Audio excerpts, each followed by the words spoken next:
Hello guys, ఎలా ఉన్నారు? ఈ రోజు నుంచి మనం మెలోడియన్ ఆఫ్ గోల్డెన్ ఏజ్ అనే డ్రామాని తెలుగులో ఎక్స్ప్లెయిన్ చేసుకుందాం. నేను మళ్ళీ చెప్పక్కర్లేదనుకుంటా. మీరు సబ్స్క్రైబ్ చేసుకుని అలాగే లైక్ చేసేయండి. మనకి ముందుగా కాంగ్ ఇంపీరియల్స్ ప్యాలెస్ అయితే చూపిస్తారు. ఇక్కడ ఒక రాజమాత అయితే ఉంటుంది. అక్కడున్న రాజు అయితే అనారోగ్యంతో చనిపోయింటాడు అనమాట. తనైతే తన చేతిలో ఒక మనవని పెట్టుకొని అయితే ఎత్తుకొని వస్తూ ఉంటుంది. అలాగే ఆ రాజు వంశస్థానికి వాడే వారసుడు అనమాట. ఆ ప్యాలెస్ కంతా వాడే రాజు అనమాట. అక్కడ ఆమె మాటకి ఎదురే లేదు. తో పాటు ఆ పసివాడు కూడా ఆ సింహాసనాన్ని అయితే అధిష్టిస్తారు వాళ్ళిద్దరు కలిసి. ఆమె వండుకొని సంవత్సరం పేరు కూడా షాంగ్లీగా మార్చేస్తుంది. ఆమె వెనక జరిగే కుట్రలు కుతంత్రాలు అన్ని పసగట్టి అన్ని ఛేదిస్తూ ఉంటుంది. అంటే ఆ మాటకి ఎదురే లేదనమాట. పేరుకు బదులుగా మనం ఆమెని రాజమాత అని పిలుచుకుందాం. వాళ్ళు తన చేతిలో ఉన్న మనవన్ని అయితే వాడే ఇంక నుంచి మనకి చక్రవర్తిలా కొలుస్తారనమాట. అక్కడ ఉండే ప్రజలందరూ రాజమాతనే చెప్పక్కర్లేదు, ఇంక మామూలుగా అమ్మని ఎలా కొలుస్తారో అలాగే కొలుస్తూ ఉంటారు. 6 సంవత్సరాల తర్వాత అయితే చూపిస్తారు సీను. మనకి సాధన చేసే చోటు అయితే చూపిస్తారు. ఆ ప్లేస్ వచ్చి మన హీరోదన్నమాట. అక్కడ కొందరిని అయితే బంధించి తీసుకొస్తారు. మన హీరో ఒక చెయ్యి సాయిగతోనే కట్లిప్పమని అయితే చెప్తాడు. కట్లిప్పగానే వాళ్ళైతే మన హీరోని చూసి బెంబేలెత్తిపోతారు. ఇంకేముంది, అక్కడి నుంచి పారిపోతారు. తర్వాత మన హీరో వండుకొని ఒక్కొక్కరిని బాణాలు వేసి మరీ చంపేస్తాడు. అంత చావు భయం అయితే చూపించి ఒక్కరిని పట్టుకొని ప్రాణాలతో మిగిలిపెడతాడు. తర్వాత మన హీరో దగ్గరికి అయితే వెళ్తాడు. అలాగే మన హీరో పేరు వచ్చేసి షండు అనమాట. అలా దగ్గరికి వెళ్తున్నాడో లేదో వీడు భయంతో పెయింట్లని చూచూ పోసుకునేస్తాడు. ఆ గ్రౌండ్ పేరు వచ్చి కూడా ఇంపీరియల్ గ్రౌండ్ అనమాట. అది మన హీరోదే. వాడిని అక్కడిని అందరూ బాస్ అని కూడా పిలుస్తూ ఉంటారు.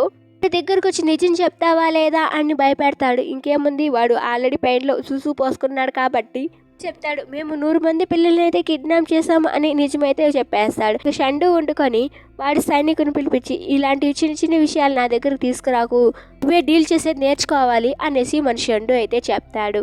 వాడు సైనికుడు వండుకొని సైనికుడి పేరు కూడా వచ్చి జాంగ్లింగ్. వాడు సరే బాస్ అని చెప్తాడు. ప్యాలెస్ అయితే చూపిస్తారు. అక్కడ 6 years పిల్లవాడైతే ఉంటాడు. అంటే మనకి పసి పిల్లవాడికి చూపించుంటారు కదా, వాడు ఇప్పుడు 6 ఏళ్ళ పిల్లవాడైతే ఉంటాడు. ఇప్పటికి కూడా ఆ సింహాసాన్ని అధిష్ఠించి కూర్చో ఉంటాడు. అంటే వాడిని పెట్టి ఆ రాజ్యాన్ని నడిపిస్తూ ఉంటుంది అనమాట రాజమాత. అక్కడ చక్రవర్తిలా కొలుస్తారనమాట. షన్ను రాలేదా అనేసి రాజమాత అయితే వండుకొని అడుగుతుంది. దానికి లై లూషించి వండుకొని షన్ను గారు చాలా బిజీ అయిపోయినారు అంటాడు. అలా మాట్లాడుతున్నాడా లేదో షండు అక్కడికైతే వచ్చేస్తాడు. రాజమాతకైతే నమస్కారం పెడతాడు. లేగు అంటాడు. రాజమాత, నేను ఇంపీరియల్ ప్యాలెస్ గ్రౌండ్ దగ్గర అయితే బిజీగా ఉన్నా. ఎందుకంటే 100 మంది పిల్లలు కిడ్నాప్ అయ్యారు. వాళ్ళ వివరాలు అంతా కిడ్నాప్ అంతా నేను సాల్వ్ చేసేసి వచ్చిన ప్రాబ్లం అనేసి అంటాడు. పిల్లలైతే కాపాడేసా అని చెప్తాడు. అందుకే లేట్ అయింది, క్షమించు అంటాడు. ఇంతమంది పిల్లలు కాపాడడం చిన్న విషయం కాదు అంటుంది రాజమాత. అది కూడా ఇంత త్వరగా నువ్వు సాల్వ్ చేస్తావంటే నిజమే, ఇది గ్రేటే అని చెప్తుంది. అలాగే ఈ పరువును నువ్వే కాపాడావు అనేసి అంటుంది. ఒక మంచి న్యూస్ నీకు ఇద్దామనుకొని పిమ్జాంగ్ నీకు బహుమతిగా ఇవ్వాలి అనుకుంటున్నాడు అని చెప్తుంది. దానికి పిమ్జాంగ్ బాస్ షన్ గారు ఈ రోజే కాదు ప్రతిరోజు ఆయన చేస్తున్నదే మంచి పనులు అని చెప్తాడు. పిమ్జుంగ్ అనే బదులు మన పిఎం అని అయితే పిలుచుకుందాం. ఇక్కడ అలాగే షండునైతే అందరూ ఆసరాగా తీసుకోవాలి, వాడిని చూసి అందరూ నేర్చుకోవాలి అనేసి పొగిడేస్తూ ఉంటాడు. దానికి మన షండు వండుకొని పిఎం గారు, మీరు మరొకటి మర్చిపోతున్నారు, గుర్తుపెట్టుకోండి, ఇది నా బాధ్యత. అలాగే నాకు ఎటువంటి బహుమతులు వద్దు అంటాడు.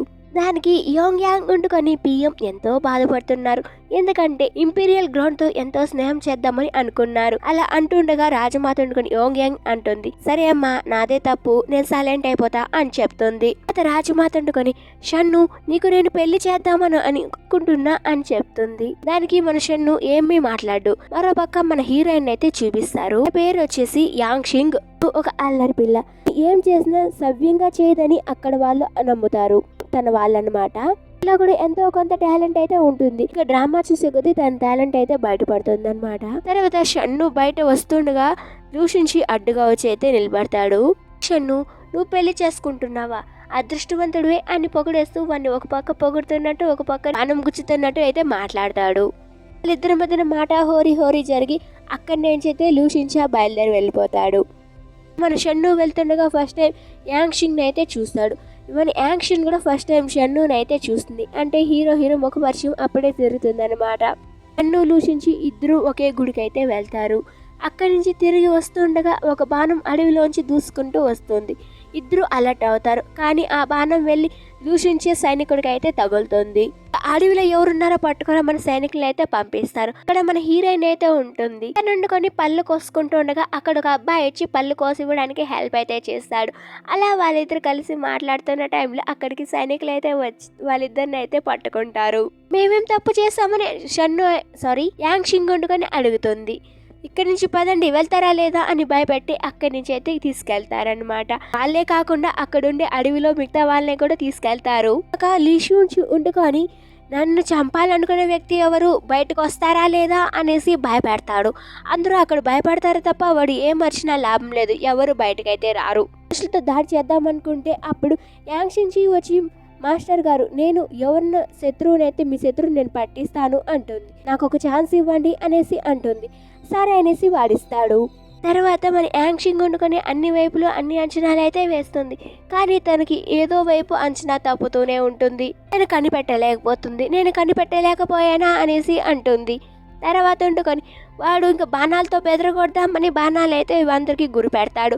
అప్పుడే మన షన్ను వండుకొని ఆగు, నాకు ఒక ఐడియా ఉంది, నేను ఐడియా ఉపయోగిస్తా అనేసి కుక్కల్ని అయితే వాళ్ళ జనాల మీదకి అయితే వదిలేస్తారు. ఇంకేముంది, అక్కడున్న వాళ్ళు ఎక్కడంటే అక్కడికి పారిపోతారు.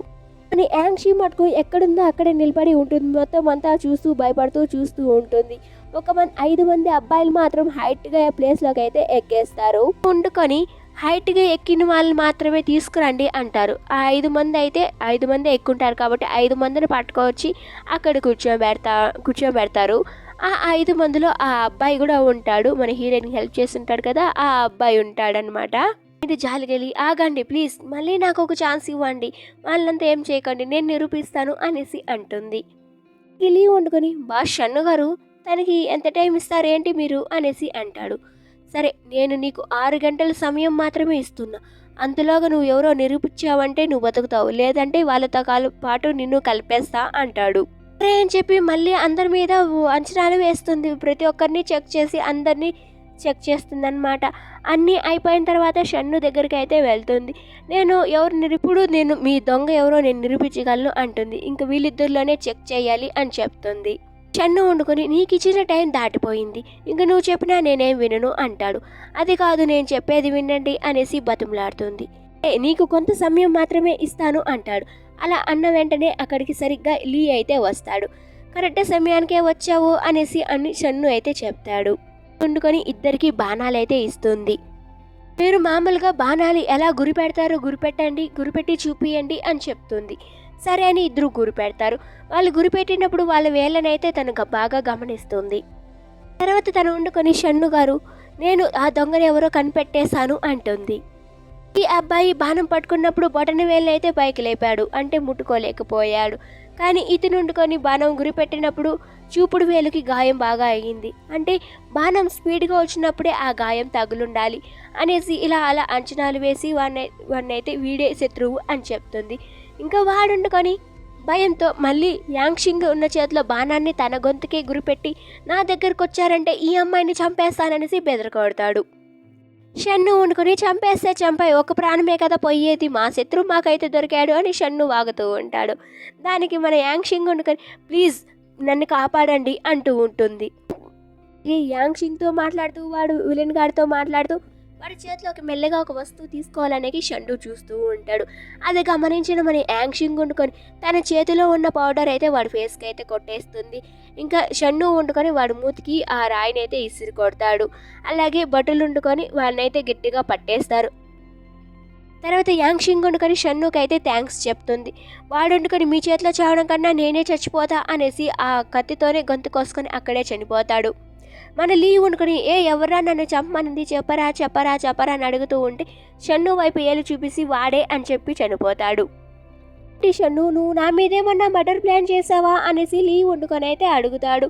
దానికి మన హీరోయిన్, ఏంటి వీళ్ళిద్దరి మధ్యన గొడవ మొదలు ఎట్టుగా ఉంది అనేసి, లేదు షన్ను గారు చేసిండ్రు, ఆయనే చేసుండేటువంటి ఇంత దాకా ఎందుకు రాణిస్తారు, వీడిని ఎప్పుడో ఖతం చేసేసి ఉండొచ్చు కదా అనేసి అంటుంది.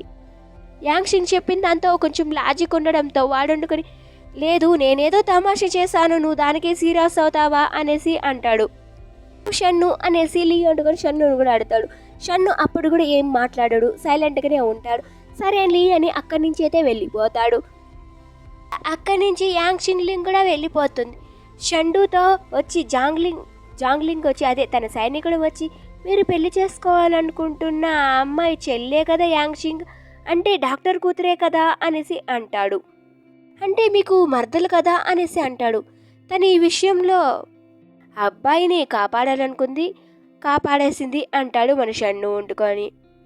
పెళ్లి చేసుకోవాలనుకుంటున్నది తన అక్క, మూడవ అక్క అనేసి అంటాడు. నా కాబోయే భార్య అని చెప్తాడు. మరోపక్క ఆ అబ్బాయిని అయితే కాపాడింది కదా, మిగతా వాళ్ళని అయితే కూడా సేవ్ చేస్తుంటుంది కదా, వాళ్ళందరూ వచ్చి మన యాంగ్షింగ్కి అయితే కృతజ్ఞతలు చెప్తారు. అక్కడికి తను పిలుచుకెళ్ళడానికి చూచు అనే తన ఫ్రెండ్ అయితే వస్తుంది. సరే ఇంక నేను వెళ్తున్నారా అని చెప్పేసి వెళ్తుంది. వాడైతే ఆగు నీతో కొంచెం మాట్లాడాలన్నా కూడా సరే బాయ్ చెప్పేసి తన ఫ్రెండ్తో వెళ్ళిపోతుంది. మరుసటి రోజు షండు వండుకొని డాక్టర్ దగ్గరికి ఒక లేఖనైతే పంపిస్తాడు. డాక్టర్ కూతురు యాంగ్ కావిని పెళ్లి చేసుకోవడానికి నాకు తగిన అమ్మాయి అని మూడు రోజుల్లో పెళ్ళి అని సమాచారం అయితే పంపిస్తాడు. దానికి డాక్టర్ భార్య వండుకొని, ఈ పెళ్ళి నాకు ఇష్టం లేదు, నా కూతురు కష్టాలు చేయడం అయితే నాకైతే ఇష్టం లేదు అనేసి మొత్తుకుంటూ ఉంటుంది. ఇక్కడితో ఎపిసోడ్ 1 అయితే కంప్లీట్ అవుతుంది. ఈ నా ఎక్స్ప్లెయిన్ ఎలా అనిపించిందో అలాగే డ్రామా ఎలా అనిపించిందో ప్లీజ్ కామెంట్ అయితే చేసేయండి. అలాగే ఒక లైక్ అయితే చేసేయండి. మరొక వీడియోలో కలుసుకుందాం. బాయ్.